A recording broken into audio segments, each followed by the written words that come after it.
Questions? Tom, was a bit of an uneven game, but did you think that Jeff's aggressiveness and kind of his return kind of helped to spark you guys there? Yeah, we needed, the downhill play and the attack and his all-around play. I thought he and Derek put a lot of pressure on them. I thought Cat had a huge game. And Taj was terrific as well. Cat with the 9 for 11. I mean, just that efficiency, is that going to be what you need from him going forward here in this new look? Yeah, and the thing is just, he's going to see that they played him with a number of different players and read into double teams because we can get easy offense out of that. So that's something we still got to work on. With Jeff and Derek and how they played, is that just kind of how dynamic the offense can be sometimes with that two-point guard look? Yeah, I think that we can attack and we put pressure on them. I think 17 fast break points, 31 free throws. We didn't get as many threes as we normally do. I think they're switching. They played small, and so us reading that was important. So it was you didn't have the downhill and the help and the recovery that you normally get. So, but I like the way we pushed the ball. What did you think of Wig coming back from? Good.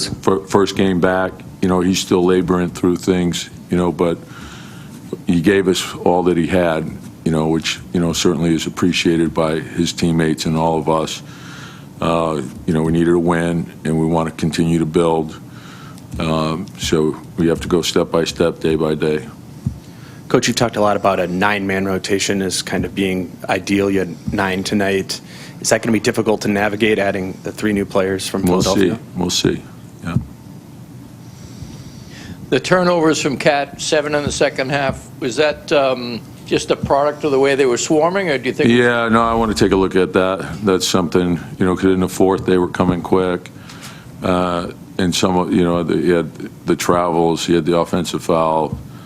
So those are things that, we got to continue to work on. I know it happened with 3.7 seconds left before halftime, but when the energy is absolutely sucked out of an arena with an injury like that, can it ever be hard to get the team to refocus on basketball when something that could change a guy's life happens on the floor? Yeah,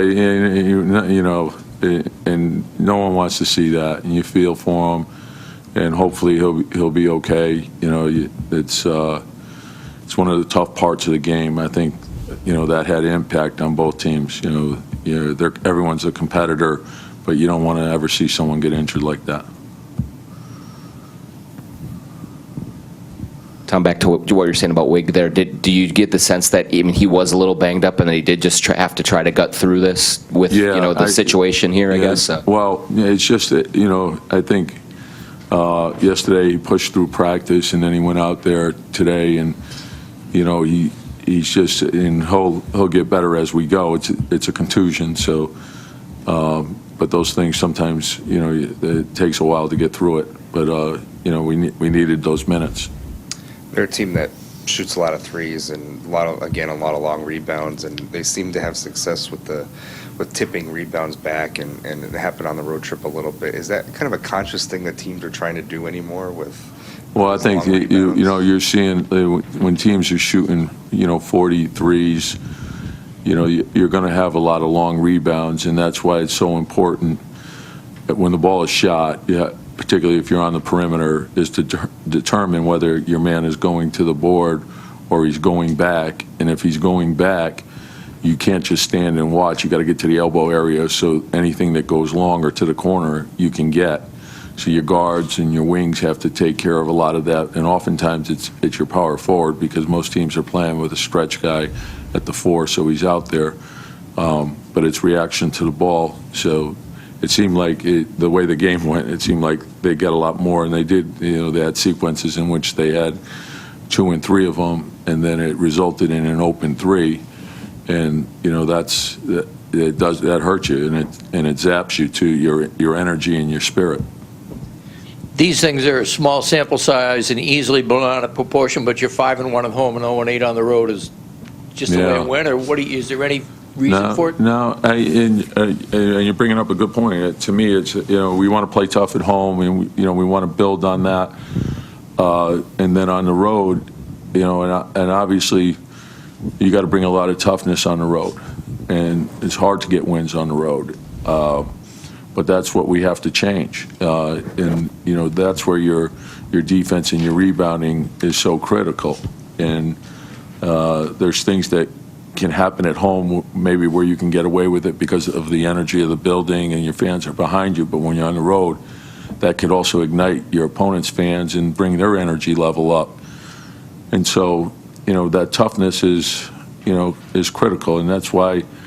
I think the guys that we've added, I think will add a lot to that, and just we have to make sure that we're healthy and, we have everybody. Jeff came up a little lame a couple times tonight. Is there any additional worry moving forward with his situation? I don't know if you could worry any more than I worry, but if you can, I will. No, yeah, you're always concerned, and he's nicked up a little bit. And when a guy comes back, like you're always watching. He said he was fine, but he took a couple hits out there, and so, we'll see where he is tomorrow. But he obviously had a terrific game.